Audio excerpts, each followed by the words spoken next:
Docteur Yohanan Manor, bonjour, Boker Tov. Boker Or. Alors, je rappelle à nos auditeurs que vous êtes politologue et que vous êtes également chercheur depuis plusieurs années au sein de l'Institut Impact.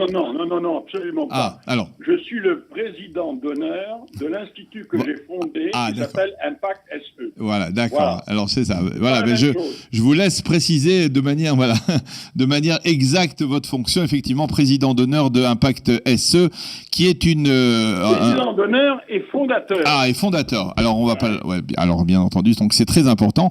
Bien entendu, président d'honneur et fondateur. Et à ce titre, c'est à ce titre que nous souhaitions vous parler ce matin, parce qu'on peut dire que votre organisation a réussi à sensibiliser l'Union européenne à tel point qu'il a été décidé au plus haut niveau de l'Union européenne d'enquêter sur le contenu des manuels scolaires palestiniens. C'est un sujet que vous connaissez bien.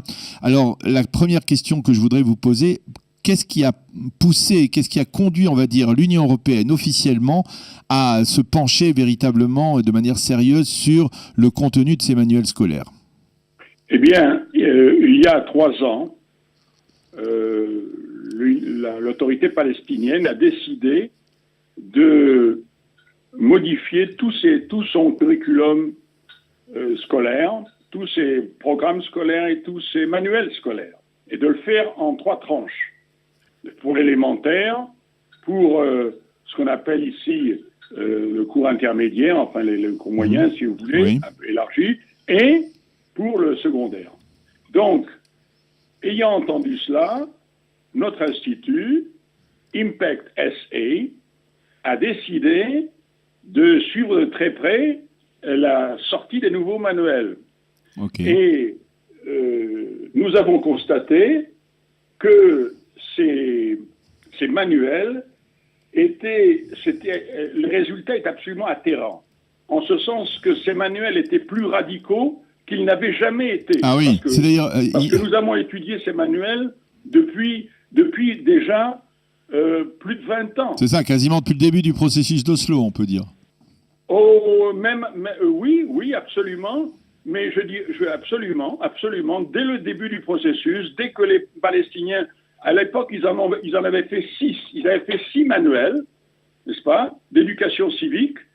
C'est seulement 6, et ensuite, petit à petit, ils ont...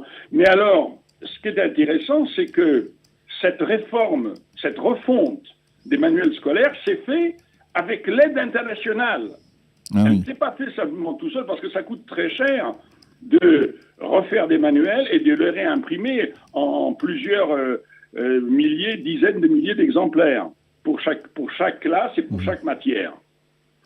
Donc, ce que nous avons constaté, c'est qu'il y avait un changement atterrant, en ce sens qu'ils étaient beaucoup plus radicaux que le passé, et ça, de 2 points de vue. Premièrement, il n'y avait plus aucune référence à la reconnaissance d'Israël et aux accords, notamment les accords d'Oslo passés avec Israël, la seule manière dont ils se référaient aux accords d'Oslo, c'était pour dire que ça avait été un échec total. Okay. Mais la reconnaissance d'Israël, et surtout la reconnaissance par Israël de l'autorité palestinienne, autorité qui justement produit ces manuels, n'est-ce pas ? Eh bien, ceci n'existait plus, avait complètement disparu. Donc, il n'y a plus de reconnaissance. Et deuxièmement, c'est que les idées salafistes sont au cœur de l'enseignement du 1,3 million élèves du système national d'éducation palestinien. Alors là, je vous arrête parce que je voudrais une précision d'abord. Lorsque vous nous parlez des idées salafistes, ce sont des idées qui sont en accord avec l'approche, l'orientation, l'idéologie de l'autorité palestinienne elle-même, de gens comme Mahmoud Abbas ou de ses ministres ? Ça, c'est une question qui, à mon avis, n'en est pas une. Peu importe si ça correspond ou ça ne correspond pas. Il faut savoir ce que eux, en tant qu'autorité, ont décidé, le label qu'ils ont donné au contenu de ces manuels. Or, ces manuels sont salafistes. Pourquoi ? Premièrement, parce qu'ils encouragent, ils incitent à la haine contre Israël et à la glorification du djihad, du sacrifice et du martyre contre Israël et contre les Juifs. La deuxième chose, c'est que ce phénomène se produit dans toutes les classes. C'est ça. Pour tous les niveaux et même pour toutes les matières. Oui, c'est ça, parce que dans quelle matière? Est-ce qu'il s'agit uniquement, par exemple, d'histoire, peut-être même de géographie? Non. Il s'agit de toutes les matières. Je vous donne deux exemples. Voilà. L'un concerne les mathématiques. On a un exercice de mathématiques pour vraiment une classe, je crois, même pas de sixième, je crois, de sixième dans le système français. Alors, on pose aux élèves la question suivante. Il y a eu 230 martyrs qui sont morts contre Israël l'année passée. Il y en a eu 320 l'année d'avant. Combien y en a-t-il eu en tout? Voilà un exercice de mathématiques. Deuxièmement, un autre exemple dans le domaine de la physique. Pour une classe un petit peu plus élevée, c'est à propos de la seconde loi de Newton, celle concernant la force centrifuge, si vous voulez. Oui. Alors, il y a une caricature, enfin une petite, un dessin, et on voit sur ce dessin des enfants palestiniens qui tirent à la fronde contre des soldats israéliens. Ah, oui. Voilà l'enseignement de la seconde loi de la physique de Newton. Alors évidemment, l'objectif de cet enseignement est clair. Alors. Il s'agit de nourrir la haine d'Israël et d'endoctriner la jeunesse au djihad, au sacrifice et au martyr contre Israël. C'est absolument limpide. D'accord. Alors, Impact a réussi à faire passer le contenu de ces manuels scolaires, de ces nouveaux manuels scolaires auprès de responsables. Comment vous avez travaillé pour les persuader C'est extrêmement simple et difficile. Ce qu'il faut faire, c'est apporter ces rapports, les présenter devant tous les responsables, dans tous les pays européens, et aussi devant le Parlement européen. Et alors, ce qui est intéressant, c'est qu'il faut savoir qu'aujourd'hui, c'est l'Union européenne qui est le principal pourvoyeur de fonds du système d'éducation de l'autorité palestinienne. À savoir, c'est de l'ordre de 300 millions d'euros par an, et c'est censé financer principalement les salaires des instituteurs, des professeurs. Oui. Alors, mais ces instituteurs et professeurs, quelles que soient les matières, qu'est-ce qu'ils enseignent? Ils enseignent le curriculum palestinien parce que pour les Palestiniens, il n'y a qu'un livre par matière d'un seul éditeur. Il n'y a pas de choix, il n'y a pas de différence. Tout est d'un seul bloc. Alors, qu'est-ce qu'ils enseignent? Ils enseignent justement le programme scolaire de haine d'Israël et du djihad contre lui. Ça c'est le... Et de non-reconnaissance d'Israël, parce qu'auparavant, quand même, on reconnaissait Israël. Il y avait même, auparavant, dans le passé, je pense en 2005, je me souviens qu'on avait trouvé une carte où l'État d'Israël était représenté. Ce qui était incroyable. Oui. Mais tout ça a disparu. Ça a disparu. Alors, je voudrais vous demander, est-ce que vous avez réussi à persuader les Européens en tant qu'Union européenne, ou alors est-ce que c'est d'abord un travail auprès de chacun des pays de l'Union européenne? Ça s'est fait chez les deux. Ça s'est fait aussi bien auprès des différents pays européens, en Angleterre, en Allemagne, en Hollande, en Belgique, que à Bruxelles même, auprès des députés européens. Et alors, ce qui est intéressant, c'est que... Comment réagissent-ils lorsqu'ils voient des preuves aussi flagrantes?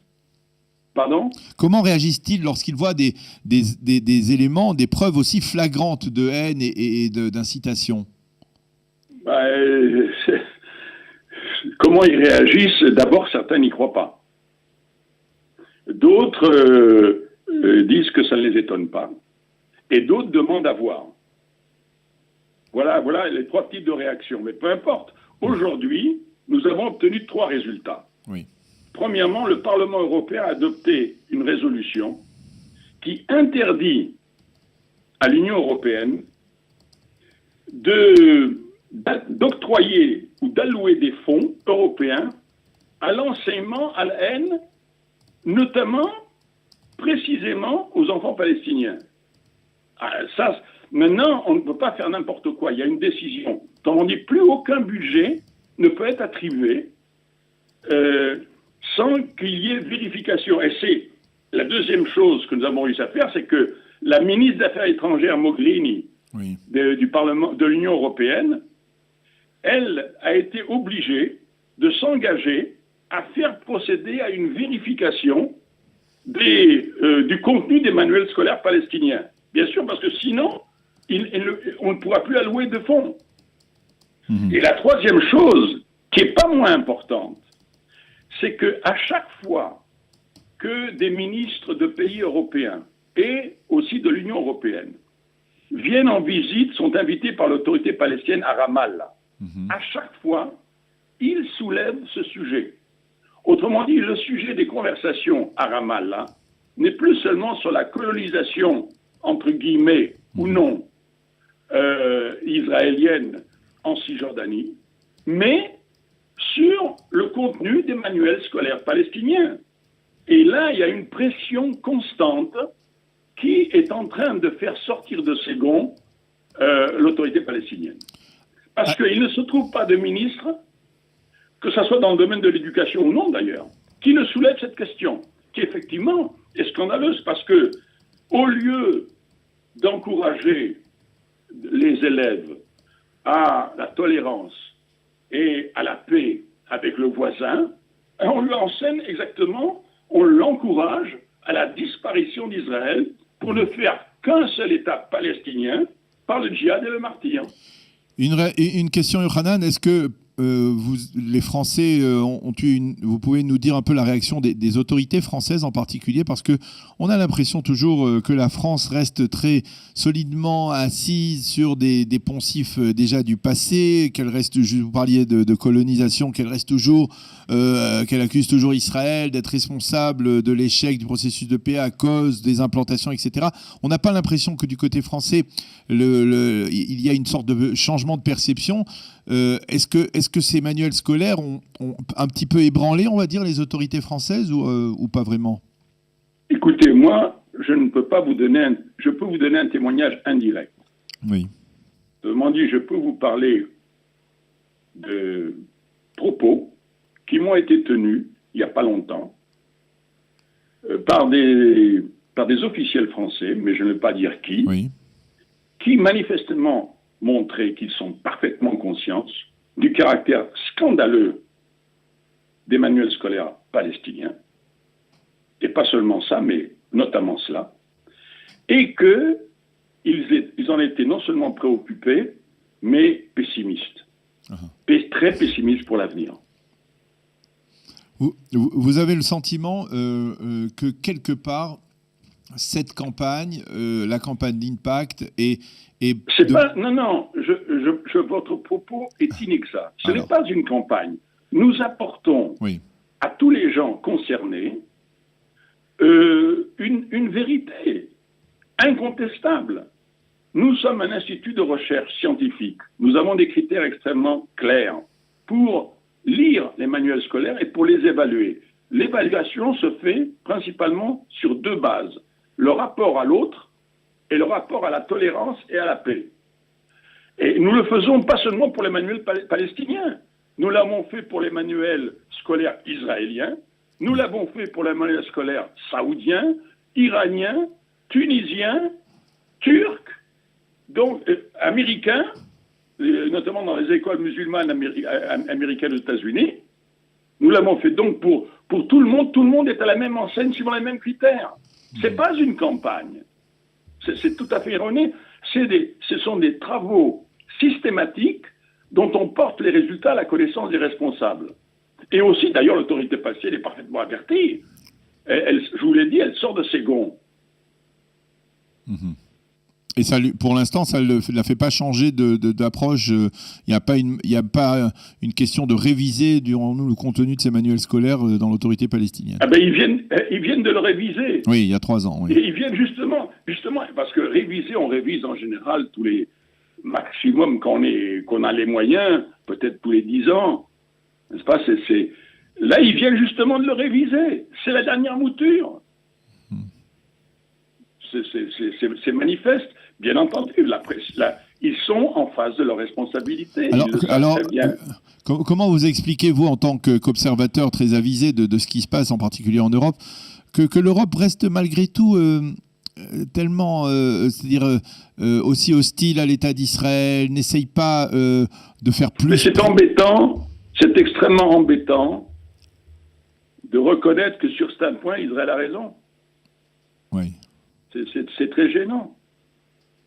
Autrement dit, je pense que maintenant, il y a quand même du côté européen une position plus objective. Il tient compte justement de cela. On s'en rend compte.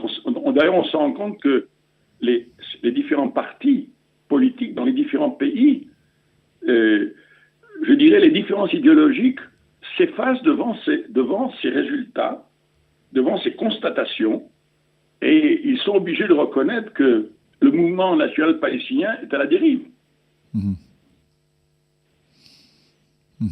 Quels sont les autres projets, les autres initiatives que Impact a l'intention de prendre pour justement dans ce domaine? Et je crois comprendre que, comme vous le disiez, vous enquêtez également sur les manuels scolaires dans le monde arabe. Aujourd'hui, dans le monde arabe, est-ce qu'on retrouve en général la même tendance très hostile, très antisémite, pour ne pas dire anti-juive, à ce qui se passe en Israël, par rapport à Israël? Nous faisons des études, pas seulement dans le monde arabe, comme je vous dis, la Turquie, je pense, c'est un travail que nous avons fait récemment, et qui notamment portait sur le rapport par rapport aux Kurdes. Comment sont présents, quel est l'enseignement, puisque le fondement de notre méthode, c'est justement le rapport à l'autre. Dans le cas des Turcs, c'était entre autres le rapport aux minorités, et notamment à la minorité kurde. Donc, ce n'est pas seulement le monde arabe. En fait, compte cette méthode, d'ailleurs, même la Chine a proposé de coopérer, a demandé à coopérer avec nous, notamment pour mettre en œuvre notre méthode d'analyse et d'évaluation, parce que c'est une méthode universelle qui, entre parenthèses, se fonde sur des résolutions adoptées par l'UNESCO, mais qui n'ont jamais été appliquées par cet organisme et qui, en fin de compte, est totalement paralysé par les rapports de force qu'il y a en son sein. Puisque Yohanan nous parlait de l'UNESCO, est-ce que l'UNESCO a été saisie de ces rapports? Est-ce qu'elle est au courant? Parce que c'est aussi... Bien sûr qu'elle est au courant, mais bien sûr, non seulement elle est au courant, mais les critères qui ont été recommandés par l'UNESCO et qui n'ont jamais été appliqués par ce pays, parce qu'il n'a pas le droit de le faire. Chaque pays, membre de l'UNESCO, fait ses propres évaluations. Vous vous rendez compte ce que ça peut donner. Il n'y a pas d'organisme indépendant de l'UNESCO ou d'autres ailleurs qui applique cette méthode, qui applique les résolutions adoptées par l'UNESCO. C'est un organisme qui est impotent, mais qui a recommandé des critères que nous avons, justement, nous sommes les seuls au monde à les avoir utilisés comme base de notre travail. Donc, c'est un travail qui concerne tous les pays, pas seulement le monde arabe ou le monde musulman, c'est pour tout, ça concerne aussi Israël, entre parenthèses. Nous avons aussi appliqué cette méthode au manuel israélien. Ils sont en général assez bons, mais il y a de ci, de là des choses qu'il faut corriger, bien entendu. Eh bien, Dr Yohanan Manor, merci beaucoup d'avoir accepté de répondre à nos questions. C'était extrêmement important et extrêmement intéressant de connaître, de voir d'abord comment vous travaillez donc dans le cadre de l'Institut Impact pour faire recenser en tout cas ce qui s'écrit, ce qui est mentionné dans les manuels scolaires, et surtout comment vous le transmettez, le faites passer aux autorités, en particulier aux autorités européennes, donc à la suite de cette et que l'on aboutisse finalement à cette décision de l'Union européenne d'enquêter de manière beaucoup plus claire sur le contenu de ces manuels scolaires. Merci beaucoup d'avoir été je voulais avec nous. Simplement ajouter qu'il ne s'agit pas seulement des responsables, des ministres, il s'agit aussi de la presse, des médias. Eh bien, c'est dit, merci. Il y a un travail remarquable qui a été fait dans ce domaine-là. Merci. Et merci de nous avoir donné l'occasion de présenter Impact. Voilà, merci beaucoup Yohanan Manor. Nous avons dans quelques secondes la revue de la presse et des médias israéliens. Merci d'avoir été avec nous ce matin et bonne journée.